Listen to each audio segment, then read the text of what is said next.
13-11, कभी 26-11, तो कभी 9-11। दुनिया भर में आतंकियों ने कर रखा है ऐलान जंग। दुनिया ने देखा सबसे ताकतवर मुल्क अमेरिका को बिलहकते हुए। दुनिया ने देखा मुंबई में सबसे बड़े लोकतंत्र का लहूलुहान। दुनिया ने देखा पाकिस्तान पेरिस पर आतंकी हमले के बाद तुर्की में भी हुआ जबरदस्त धमाका। क्या छिड़ गया है तीसरा विश्व युद्ध? क्या धर्म के नाम पर लड़ी जा रही है दुनिया में लड़ाई? दुनिया के किस हिस्से में अब क्या होने वाला है? दुनिया के किस देश का मिटने वाला है वजूद? क्या होगी दुनिया को बचाने में भारत की भूमिका? दुनिया भर में रहने वाले भारतीय कैसे रहेंगे महफूज? क्या सच होने वाली है नोस्ट्राडामस की भविष्यवाणियां? क्या ISIS के रूप में आ गया है शैतान? क्या होने वाला है अब आपके और हमारे साथ? देखिए IBN 7 पर अंक शास्त्री अनुपम वी कपिल के साथ आतंकवाद, विश्व और भविष्य। नमस्कार, मैं हूं प्रवीण तिवारी। आज का मुद्दा में आपका स्वागत है। सुपर संडे के इस एपिसोड में आज हम बात करेंगे दुनिया पर मंडराते खतरे की, और इस पर बात करने के लिए हमारे साथ मौजूद हैं जाने माने भविष्यवक्ता अनुपम वी कपिल। नोस्ट्राडामस को दुनिया का सबसे बड़ा भविष्यवक्ता माना जाता है। नोस्ट्राडामस ने 16वीं शताब्दी में ही आने वाले कई शताब्दियों के बारे में भविष्यवाणियां की। हालांकि अपनी भविष्यवाणियों में उन्होंने किसी स्थान के बारे में साफ साफ नहीं कहा था, लेकिन संकेतों में, प्रतीकों में उन्होंने जो कुछ कहा वो सब सच साबित हुआ है। कहा जा रहा है कि पेरिस पर हमले के बारे में भी उन्होंने उसी वक्त भविष्यवाणी कर दी थी। आने वाले वक्त में नोस्ट्राडामस के मुताबिक कैसा होगा दुनिया का हाल, आने वाले दिन दुनिया के लिए कैसे साबित होने वाले हैं, इस पर हम आज बात करेंगे आज का मुद्दा के इस एपिसोड में। और इस पर बात करने के लिए हमारे साथ मौजूद हैं भविष्यवक्ता अनुपम वी कपिल। अनुपम कपिल के बारे में हम आपको बता दें कि आज से 12 साल पहले 1999 में इन्होंने नोस्ट्राडामस के संकेतों को समझकर जो कुछ ऐलान किया था वो बीते हुए कुछ सालों में सही साबित हुआ है, और उनसे हम इस पूरे मसले पर बातचीत करने वाले हैं। सबसे पहले अनुपम जी, आपका बहुत बहुत स्वागत है IBN 7 पर। आपसे मैं यही जानना चाहूंगा कि ऐसी कौन सी भविष्यवाणियां थी? आपका वो आर्टिकल भी है, इसकी कुछ डिटेल्स हम बाद में दर्शकों के सामने भी रखेंगे। 1999 में कुछ इंटरप्रिटेशंस आपने किए थे, क्या थे इनके मायने, और आप क्या बताना चाहेंगे ताकि दर्शक समझ पाए कि नोस्ट्राडामस की भविष्यवाणियां आज भी सही सटीक साबित हो रही हैं? जी, सबसे पहले तो नोस्ट्राडामस की जो बहुत सारी भविष्यवाणियां हम देखते हैं सब जगह, वो पॉलिटिकल कंटेक्स्ट के अंदर लोग मैनिपुलेट करके करते हैं। 1990 के अंदर कुछ 1999 में माहौल ऐसा था कि हर जगह वर्ल्ड में कुछ एक पर्टिकुलर वर्ड्स था नोस्ट्राडामस का, जो कि कह रहा था कि 1999 के अंदर वर्ल्ड खत्म हो जाएगा, ऐसे दूसरे लोग इंटरप्रेट कर रहे थे और बड़ा इंडस्ट्री इस पे चल रहा था। तो मेरे पास एक ओरिजिनल वर्क है, मैं दिखाना चाहता हूँ, the complete prophecies of Nostradamus. ये 1948 के अंदर जो है ये किताब नोस्ट्राडामस इंक ने प्रिंट की है, जो उनकी ऑफिशियल जो बुक है न्यूयॉर्क से पब्लिश हुई है। ये पोस्ट कोल्ड वॉर से बिल्कुल इन्फ्लुएंस नहीं है, क्योंकि 1948 में लिखी गई है। तो मैंने ये पूरी किताब पढ़ी। एडवर्ड काइशी जो है उनकी भी किताब पढ़ी, जो ये स्लीपिंग प्रॉफिट ऑफ अमेरिका कहा जाते हैं, और दूसरी है ये मैक्स टॉथ की पिरामिड प्रोफेसीज। जी, ये भी एक बहुत लैंडमार्क किताब है। पिरामिड्स ऑफ इजिप्ट के थ्रू जो अंदर के किंग्स चेंबर्स के डायमेंशंस हैं, इससे इन्होंने कुछ कैलकुलेशंस निकाल के वर्ल्ड के प्रेडिक्शंस बनाए हैं। नोस्ट्राडामस ने भी इन चीजों के बारे में रेफरेंसेस किए हैं कि आगे आने वाले सेंचुरीज 10 सेंचुरीज, मतलब सेंचुरी 1 टू लेके सेंचुरी 2, 3, 4, ऐसे इन्होंने एक सेंचुरी में बहुत सारे प्रेडिक्शंस वर्ल्ड के बारे में दिए हैं। सबसे ज्यादा प्रेडिक्शंस इन्होंने फ्रांस के दिए, क्योंकि ये फ्रांस के थे और देशभक्त थे। फ्रांस और चर्च के बारे में अच्छा खासा इन्हें चिंता थी, तो जो भी फ्रांस को अगर डिस्टर्ब करने वाली या कोई वर्ल्ड के अंदर कोई ऐसा इवेंट होने वाला है जो वर्ल्ड को इम्पैक्ट करने वाला है, ये उन्होंने इस किताबों में लिखी। और ये रिसेंट जो अभी जो हमने आतंकी हमला देखा अनुपम जी, क्या इसके बारे में कोई जानकारी? क्योंकि आज हाँ बता रहा हूं, एक मिनट, मैं ये बताना चाह रहा हूं कि ये इजी क्यों नहीं है समझना प्रेडिक्शंस। एक तो ये फ्रेंच में लिखी गई है और जो इंग्लिश ट्रांसलेशंस भी है, जब तक आपको अच्छा खासा नॉलेज एस्ट्रोलॉजी का नहीं है, आप इनको इंटरप्रेट नहीं करते, ये कोडेड लैंग्वेज में लिखे गए हैं, तो वो उन्होंने एस्ट्रोलॉजिकल परम्यूटेशंस कॉम्बिनेशंस का जिक्र किया है, इसलिए बहुत मुश्किल हो जाता है एक नॉन एस्ट्रोलॉजर को पढ़ के इसको इंटरप्रेट करने का। अब जो करंट जो कॉन्टेक्स्ट है, आप 13 तारीख की बात कर रहे हैं, कल जो ये जो अटैक हुआ है पेरिस के ऊपर, मैंने 1999 में सही कहा आपने, ये वो आर्टिकल है जो जून 99 में लिखा गया था। इसके अंदर जितनी भी चीजें लिखी गई है कॉन्टेक्स्ट, खास करके इस्लाम और क्रिश्चियनिटी के बीच में ये वॉर होने वाला है, नॉस्ट्रेडामस ने क्लियरली लिखा। इस आर्टिकल में ये भी मेंशन किया है, ओसामा बिन लेदन का नाम लिखा था मैंने और उनका कोट भी किया था 1999 में। आप जानते हैं बहुत सारे लोग ओसामा बिन लादेन के बारे में नहीं जानते थे। उन्होंने कहा obtaining weapons of mass destruction is a duty of Islam's defenders and I am confident that we shall be able to end the legend of the so called super power America.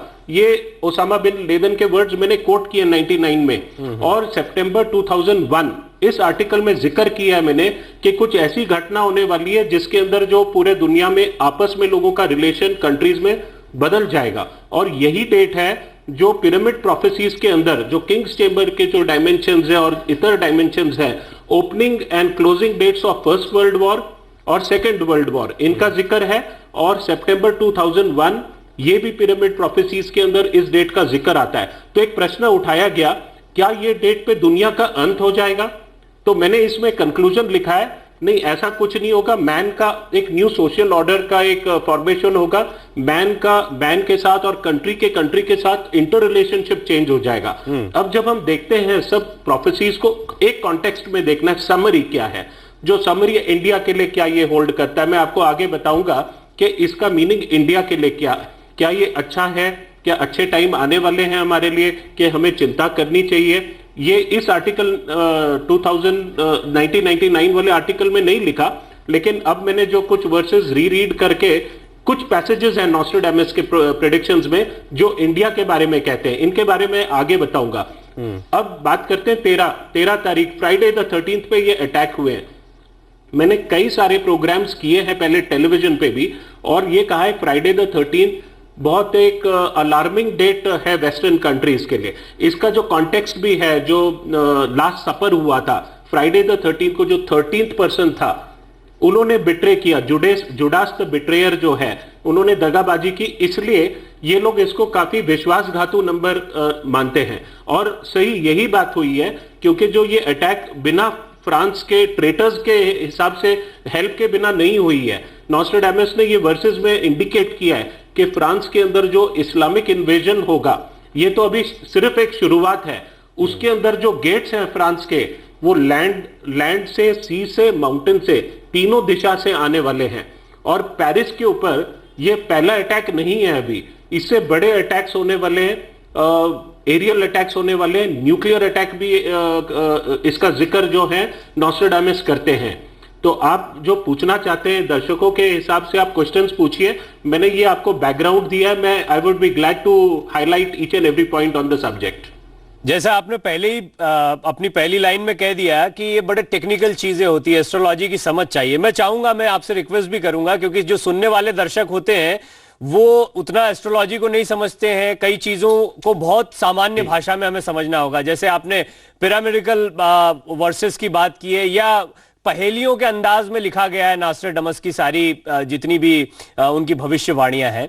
यह भी कहा गया अनुपम जी कि बाद में भविष्यवाणियों को interpret घटनाओं के आधार पर किया जाता है, यह भी एक बात कही जाती है। तो इसको कैसे समझाएंगे आप? ये एक एलिगेशन बहुत लगाया जाता है, और मैंने इसको शुरुआत में ही कहा इसका कॉन्टेक्स्ट क्या है, क्योंकि इसको बहुत सारे कंट्रीज और लीडरशिप्स ने जो है पॉलिटिकल यूजेस के लिए यूज किया है।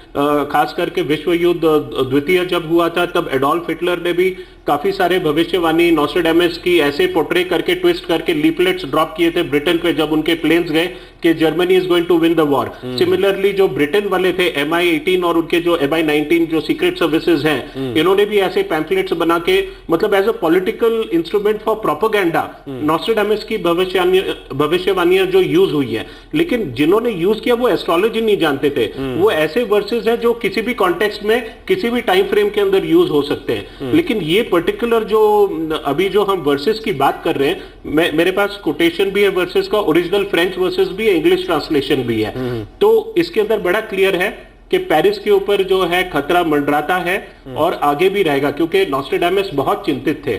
और ये वॉर जो है इस्लाम वर्सेस क्रिश्चियनिटी है, इसलिए इंडिया को ये एक मेरा एडवाइस ऐसा है कि इंडिया को, जैसे हम सब अमेरिका को या यूनाइटेड नेशंस के जो जॉइंट एक्सरसाइजेज होते हैं war against terror, so called आजकल एक फैशन हो गया ये कहना, हमें बिल्कुल भी गलती से भी इस वॉर अगेंस्ट टेरर में शामिल नहीं होना चाहिए। हमें अपनी कंट्री की इंटरनल सुरक्षा पे कंसंट्रेट करना चाहिए, क्योंकि जिस दिन हम इसके अंदर इन्वॉल्व हो जाते हैं जॉइंट ऑपरेशंस में, इंडिया भी सेफ रहने वाला नहीं है। आपने देखा होगा कि जापान भी जो है कुछ फोर्सेस भेजे थे, उनके भी कुछ सोल्जर्स को उन्होंने एग्जीक्यूट किया। जो countries, because it is a religious war. आपको देखो 13 तारीख को क्यों चुना गया, फ्राइडे द 13, मैंने आपको कॉन्टेक्स्ट समझा दिया है इसका कि एक रिलीजियस कॉन्टेक्स्ट है इसका, और यही डेट इन्होंने चूज की है अटैक करने के लिए। जी। क्योंकि ये हम तो इसे टेररिस्ट अटैक मानते हैं, the world is calling it, but ये जो है इसको एक रिलीजियस वॉर देते हैं। दोनों एक परसेप्शन का, दोनों वर्ल्ड्स के बीच में डिफरेंस है। तो सामने वाले जो टेररिस्ट के हिसाब से नहीं, रिलीजियस अटैक की। अनुपम जी, एक चीज और ये जानना चाहेंगे कि क्या ये जो समय तय होता है कि इस समय पर होगा, इसके बारे में आप कुछ बता पाएंगे कि नॉस्ट्रेडामस किस भाषा में ये लिखते थे कि इस समय पर इस काल में ऐसी कोई घटना हो सकती है, या ये जब घटनाएं हुई हैं तब हम उसको इंटरप्रेट कर पा रहे हैं, या वो पहले से तय है कौन से ईयर में? जी, ये देखो इसके लिए बहुत अच्छा खासा एक्सरसाइज करके जो है, क्योंकि देखो खाली कुछ वर्सेस हैं इस पूरे किताब के अंदर जहां एग्जैक्ट डेट्स भी दिए गए हैं, मैं आपको वो डेट्स भी बताऊंगा। लेकिन वो ऐसी डेट्स हैं जहां बहुत world changing kind of event होने वाला है, जैसे 2025 ईयर है, उसके बारे में कहा है। एक 25 अक्टूबर का डेट का है 2025 का, और ऐसे कुछ डेट्स हैं दिए हैं। लेकिन दूसरे जो है पहेलियों के अंदर हैं, जैसे जुपिटर इस साइन में होगा, और वो भी खाली जुपिटर इस साइन में, मार्स इस साइन में, ऐसा नहीं है। उसके अंदर भी जो है उन्होंने कॉन्टेक्स्ट में कुछ थोड़ी देर में जब आप ब्रेक में जाएंगे वो वर्सेस निकाल के आपको वो पढ़ के सुनाऊंगा, तो आपको समझ जाएगा वो उसका ऑकल्ट मीनिंग क्या है। और नॉस्ट्रेडामस कहते हैं कि उन्होंने डेलिबरेटली ये खाली जो इनिशिएट लोग हैं, जो जानते हैं इसको, वाइज लोग हैं, वो समझ पाए और लोगों को वार्न कर सके, उस तरीके से लिखी है ताकि ये नॉलेज जो है एक आम आदमी या इवन लोगों के हाथ में नहीं पड़े जो इसको मिसयूज कर सकते हैं। तो इसमें वार्निंग है एस्ट्रोलॉजर्स के लिए भी और दूसरे लोगों के लिए। एक चैप्टर है, मैं पढ़ के सुनाऊंगा, एक दो वार्निंग्स है कि मेरे प्रेडिक्शंस के अंदर, इस वर्सेस के अंदर अगर आप मिस इंटरप्रेट करोगे तो ये राइट्स जो है आपके ऊपर कर्स आएगा। वो एक पर्टिकुलर वर्स भी है, तो ये ऐसा नहीं है कि जो इसको मिसयूज करना चाहिए।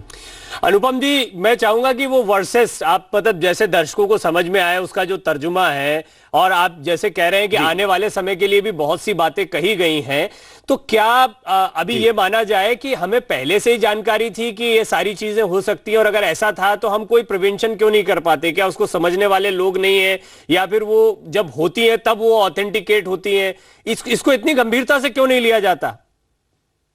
बहुत अच्छा प्रश्न पूछा है आपने। इसलिए गंभीरता से नहीं लिया जाता क्योंकि इसके 3 कारण हैं। एक कारण तो ऐसे पॉपुलिस्ट एस्ट्रोलॉजर्स बहुत हैं कि कोई चीज हो जाती है उसके बाद में कहते हैं कि ये मैंने प्रेडिक्शन कर दिया, मैंने फलाना चीज बोली थी, एक्सेट्रा एक्सेट्रा। दूसरी चीज ये है कि जो मीडिया भी जो पब्लिसिटी है, अगर ट्रू प्रेडिक्शन कोई करता है पहले उसको करना नहीं चाहते क्योंकि उनको लगता है इससे दहशत फैलेगी। तो ये इंफॉर्मेशन किन लोगों को कन्वे किया जाए? ऐसा नहीं है कि जो प्रेडिक्शंस लिखी गई हैं, जैसे औरबिंदो घोष का मैं आपको एग्जांपल देता हूं। उनके आप जो प्रश्न कर रहे हैं मुझसे, बहुत साल पहले औरबिंदो घोष जो रेवोल्यूशनरी थे, फ्रेंच जो पौंडीचेरी में जाके इंडियन रेवोल्यूशनरी फ्रेंच टेरिटरी में सेटल हो गए थे, उनके डिवोटी ने उनसे पूछा कि उन्होंने कीरो की वर्ल्ड प्रेडिक्शंस किताब पढ़ी और उन्होंने ये प्रश्न पूछा और किताब भेजी औरबिंदो को कि देखो गुरुजी, मेरे दिमाग में 2 क्वेश्चन आते हैं, फ्री विल होता है या फेट होता है? क्योंकि अगर सब कुछ होना ही है तो हम कर क्या सकते हैं? और इस किताब में बहुत सारी ऐसी घटनाओं का मेंशन किया गया है जो ट्रू टू द लेटर आए हैं। तो अरबिंदो ने उनको रिप्लाई लिखा कि मैंने ये पूरी किताब पढ़ी है और देखा है कई सारी प्रेडिक्शंस गलत भी हुई है, लेकिन a lot of predictions true to the letter जो है आई है। तो इसका कारण क्या है जी? तो वो कहते हैं कि कुछ ऐसी घटनाएं होती हैं जो चेंज की जा सकती हैं। अगर राइट टाइम पे ऊपर जो है एडवाइस मिले तो उसको हम ये कर सकते हैं। तो राइट एडवाइस मिलना चाहिए और लोग, जैसे मैंने आपको कहा कि इंडिया को इसके अंदर नहीं जाना चाहिए, वॉर के अंदर, ये एक एडवाइस है। सिमिलरली जो नॉस्ट्रेडामस है वो एडवाइस कर रहे हैं फ्रांस को बार बार कि आप संभल जाओ, यहां से इन्वेजन होगा, आप अपनी कंट्री को इतनी तरीके से मत खोलो, आपके कंट्री में ट्रेटर्स हैं, और बहुत सारा ऐसे काउंसिलेटरी एडवाइस भी दिया गया है। क्या ये अब एक प्रश्न ये उठता है अनुपम जी कि अगर फ्रांस के बारे में भी ये जानकारी थी तो ये जानकारी थोड़ी पहले सामने क्यों नहीं आ गई? हाँ जी, अगर फ्रांस के बारे में भी ये जानकारी थी तो ये जानकारी थोड़ा पहले क्यों नहीं आ गई, जिससे कि ऐसे किसी घटना को प्रिवेंट किया जा सके? या ये देखो, ये मेरे आर्टिकल के अंदर तो मैंने ये लिखा हुआ ही है। मैंने ये मेरे आर्टिकल में ये जो पर्टिकुलर जो मेंशन किया है कि पेरिस पे, न्यूयॉर्क पे और कुछ एरियाज दिए। मैं आपको ये भी बताऊंगा कि अमेरिका का वेस्ट कोस्ट है, जैसे ये मैं अभी बता रहा हूं आपको, ये पहले भी लिखा है। इसमें काफी सारे जो क्या कहते हैं सिटीज हैं वो डिस्ट्रॉय हो जाएंगे। उसमें न्यूयॉर्क भी है और कैलिफोर्निया भी है। जापान, अगर हम पूरे वर्ल्ड का मैप देखें तो जापान का लार्ज एरिया अंडर वाटर चले जाएगा। नॉर्दर्न यूरोप के जो काफी एरियाज हैं वो भी सबमर्ज होने वाले, but they are due to natural calamities and all, war के वजह से नहीं है जी। जो आप कह रहे हैं, अब मैं आपको कहता हूं रोम है फॉर एग्जांपल, वेटिकन सिटी पे अटैक होने वाला है, ये मैंने मेंशन किया है। तो सिक्योरिटी आपको टाइट करनी पड़ेगी, लेकिन ये इतना क्लियर इवेंट है। कुछ ऐसे इवेंट्स होते हैं मालूम होने के बावजूद they are destined to happen, आप उन्हें कुछ नहीं कर सकते। और कुछ टाइप के इवेंट्स होते हैं जिनके बारे में आप कुछ कर सकते हो। There are two kind of events, let us be clear about this. हाँ ठीक। एक फाइनली मैं आपसे ये जरूर जानना चाहूंगा अनुपम जी कि आपने ये जो आर्टिकल लिखा है, ये मैं देख भी रहा हूं, बड़ा दिलचस्प रहेगा इस आर्टिकल को पढ़ना। और 1999 में आपने लिखा था, 1999 में लिखी हुई अगर बातें अभी सही साबित हो रही हैं तो फिर ये एक बार फिर सवाल खड़ा होता है कि क्या नॉस्ट्रेडमस को हम समझ नहीं पा रहे हैं, और अगर समझते हैं तो उसको गंभीरता से नहीं ले पा रहे हैं। भारत के बारे में अभी आने वाला समय क्या कहता है, हमें किन चीजों से सावधान रहना है, हमारी स्थितियां क्या है? एक तरफ हम सुपर पावर बनने का सपना देख रहे हैं, क्या वो समय चल रहा है, या क्या आपको लगता है, आपने किस तरह से स्टडी किया नॉस्ट्रेडमस को इस बारे में? देखो, पहले तो मैं आपको अदर घटनाएं भी बता देता हूं, फिर भारत पे हम ये कहना चाहते हैं, जैसे मैंने कहा कुछ घटनाएं ऐसी हैं जो आप बता सकते हो कि ऐसी चीजें होंगी लेकिन कुछ कर नहीं सकते, और कुछ चीजें हैं कि जैसे सिक्योरिटी मेजर्स पर्टिकुलर डेट्स पे हमें सावधान हो जाना चाहिए। जैसे मैंने एक चीज नोटिस की, 11 जुलाई 2006 में भी बॉम्बे में ब्लास्ट हुए थे, 26 नवंबर को भी हुआ, और 13 नवंबर को वापस से जर्मन बेकरी में पूना में ब्लास्ट हुए थे, 13 नवंबर को पेरिस में ब्लास्ट होते हैं, और ऐसे डेट्स हैं जहां 11 नंबर का ये आता है। तो मैंने काफी लिटरेचर स्टडी किया, तो मेरे को ऐसा लिटरेचर मिला कि 10 और 11 तारीख जो हैं, जो फंडामेंटलिस्ट ऑर्गेनाइजेशंस हैं वो सोचते हैं कि ये जिहाद वेज करने के लिए एक पर्टिकुलरली ऑस्पिशियस डेट है। तो ये एक टिप हो सकता है 11वां महीना या 11 तारीख एडिशन के अंदर। तो हमें इसके बारे में केयरफुल लेना चाहिए। और दूसरी चीज हिस्टोरिकल है, जैसे ओसामा बिन लेदन थे, सद्दाम हुसैन थे, एडोल्फ हिटलर थे, बेनिटो मुसोलिनी थे, जोसेफ स्टालिन थे। इन सब के डेट ऑफ बर्थ के अंदर या नाम के अंदर जो टोटल है वो 11 का आता था। इसके ऊपर भी मैंने 2003 के अंदर एक आर्टिकल टाइम्स ऑफ इंडिया में लिखा था। तो जहां तक इंडिया की बात आती है, मुझे लगता है कि आने वाले समय पे ये जो नवंबर, दिसंबर, जनवरी, ये जो पीरियड है, एक्चुअली फरवरी तक का पीरियड है, हर वक्त हर डेट पे न्यूमरोलॉजी के हिसाब से देखेंगे तो इट इज नॉट इनफ। हमें तो ये भी देखना है कि एस्ट्रोलॉजिकल कॉम्बिनेशन कैसे हो रहे हैं। ये दोनों कॉम्बिनेशन जब आ जाते हैं तो ही ये ऐसी घटना होती है। तो जी जी जी अनुपम जी, ये बहुत बढ़िया जानकारी है। मुझे लगता है कि आगे भी इस पर कई जानकारियां आ सकती हैं, लेकिन जैसा आपने कहा कि चेतावनियां दे दी जाती हैं, उसके आधार पर क्या आगे किया जाता है, एक बहुत शॉर्ट में अगर आप बता पाएं, क्योंकि मैं आपका धन्यवाद करूं उससे पहले, भारत के लिए आने वाले समय में क्या जो आप इमीडिएट देखते, बहुत थोड़े समय में। हाँ, मैं कुछ और चीजें भी हॉलमार्क बताना चाहता हूं वर्ल्ड के लिए क्या होने वाला है। 2025 ये जो ईयर है, नॉस्ट्रेडामस ने पर्टिकुलरली लिखा है कि चाइना अपना मिलिट्री और इकोनॉमिक एक्सपेंशन कर चुके होंगे। नॉर्दर्न रशिया और स्कैंडिनेविया, इसको भी वो काफी एरियाज ले चुके होंगे and they will be the greatest threat to world peace. दूसरी बात, रशिया जो है एक मिलिट्री पावर बनने जा रहा है और एग्रेसिव होने वाला है। जैसे उन्होंने अभी यूक्रेन को अटैक किया और सीरिया के अंदर भी रोल ले रहे हैं, तो इसका हाँ अनुपम जी, मैं माफी चाहूंगा क्योंकि अब समय हमारा खत्म हो रहा है, लेकिन ये बहुत अच्छी चर्चा रही, काफी चीजें आपने बताई हैं, तो उम्मीद करते हैं। फ्रांस के कुछ 4-5 एरियाज हैं जहां पे मैं स्पेसिफिक एरियाज बताना चाहता हूं जहां पे प्रॉब्लम आने वाली है, अभी बहुत जल्द आएगी। देखो, नेपल्स, सिसिली, सेज, पॉन्से और जर्मनी के अंदर राइन और कोलोन के इधर काफी डैमेज होने वाला है। सेक्रेड मॉन्यूमेंट्स जो आर्ट और रिलीजन के डिस्ट्रॉय करेंगे। और नॉस्ट्रेडामस कहते हैं फ्रेंचमैन जब पोप बनेंगे, अभी तक 1300 एडी के बाद कोई पोप नहीं बना है। और टर्की के अंदर वॉर होने वाला है। चलिए, मुझे लगता है कि इसको और थोड़ा डिटेल में समझना होगा और आपने जरूर इस पर कुछ लिखा होगा, तो जो अनुपम जी कह रहे हैं उससे ये अंदाजा लगाया जा सकता है कि नॉस्ट्रेडामस के मुताबिक आने वाले दिनों में भी खतरे बने हुए। अब देखना होगा कि नॉस्ट्रेडामस की भविष्यवाणियां कितनी सटीक निकलती हैं, और निकलती हैं तो आने वाले समय में क्या इनका कोई इस्तेमाल किया जा सकता है। अनुपम जी, आपका बहुत शुक्रिया, आप लगातार हमारे साथ बने रहे, आपने बातचीत की। वक्त है एक ब्रेक का। ब्रेक के बाद देखिए, अभी तक राजनेता के तौर पर जाने जाने वाले अमर सिंह कैसे हीरो बनने जा रहे हैं, एक छोटे से ब्रेक के बाद।